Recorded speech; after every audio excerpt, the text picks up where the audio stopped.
যেভাবে করা হয়েছে যে মব জাস্টিস, এটা হলো কোনো অবস্থায় গ্রহণযোগ্য না। ওনার সাথে যে একটা খারাপ দেখছেন চিঠি পাঠায় দিছে, এটা কোনো অবস্থায় গ্রহণযোগ্য না। শৃঙ্খলা বাহিনী জড়িত থাকে, তাদের বিরুদ্ধে আমরা আইনানুগ ব্যবস্থা নেব। আপনি তো বলেই দিছে জুলাই ঘোষণাপত্র কবে দিবে, এটা তো প্রিপেয়ার্ড হচ্ছে, এটা তো অলরেডি ডিক্লেয়ার করে দিছে কবে জুলাই ঘোষণাপত্র দেওয়া হবে। সংখ্যা বাড়ানো হবে না, বাট তাদের অ্যাক্টিভিটিস বাড়ানো হবে। ওই ডাকাতিতে অলরেডি 4 জনের অ্যারেস্ট আছে। আরেকটা জিনিস হচ্ছে যে এই যে কিছুক্ষণ আগেও আপনাদের বললো, ওই যে অনেক সময় মিডিয়া বলতেছেন যে হাবিবুল আউয়াল, ওই যে আগে চিফ ইলেকশন কমিশনার অ্যারেস্ট হয়েছে, ইনফ্যাক্ট এখন পর্যন্ত অ্যারেস্ট হয়নি। অ্যারেস্ট হয়েছে নুরুল হুদা সাহেব।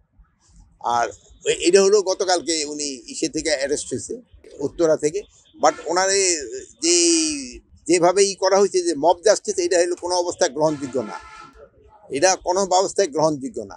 আর এটার সাথে ওনার যে ওই বিভিন্ন ওনার সাথে যে একটা খারাপ দেখছেন চিঠি পাঠায় দিছে, এটা কোনো অবস্থায় গ্রহণযোগ্য না। আপনারা বলবেন যদি কোনো কিছু থাকে, এই কোনো ঘটনা ঘটলে আইন শৃঙ্খলা বাহিনীর কাছে তারা হস্তান্তর করবে এবং আইন শৃঙ্খলা বাহিনী প্রপার অ্যাকশন নেবে। আর ওখানে আরেকটা দেখা গেছে যে আইন শৃঙ্খলা বাহিনীর সামনেও ওনার উপরে করা হচ্ছে। এটার জন্য আমরা একটা তদন্ত করে দেখব, এটার সাথে যদি কোনো আইন শৃঙ্খলা বাহিনী জড়িত থাকে, তাদের বিরুদ্ধে আমরা আইনানুগ ব্যবস্থা নেব। সুরক্ষা আইন করতে যাচ্ছি, কৃষি জমি সুরক্ষা আইন, কৃষি জমি যেন দখল না হয়। আর এই যে আপনারা যে দেখবেন যে আজকে মিডিয়া দিয়ে দিবেন যে ভাঙা গাড়ি এখানে পড়ে রয়েছে, এই জায়গাটা কতগুলি হয়ে রয়েছে, এগুলি মাঝে মাঝে খবর দিবেন, তো আমরা একটুখানি সজাগ হই। অপরিচালিত ফল না, আমাদের দেশে যে ফল, আমাদের দেশি ফল, এইগুলি কিন্তু অপরিচালিত না। দেশি ফলগুলি যেন আস্তে আস্তে, এই জন্য আপনি দেখেন না, আমি ওই যে 2টা ফল গাছের কেন বললাম, এই ফলগুলি গাছগুলি কিন্তু হারায় যাচ্ছে।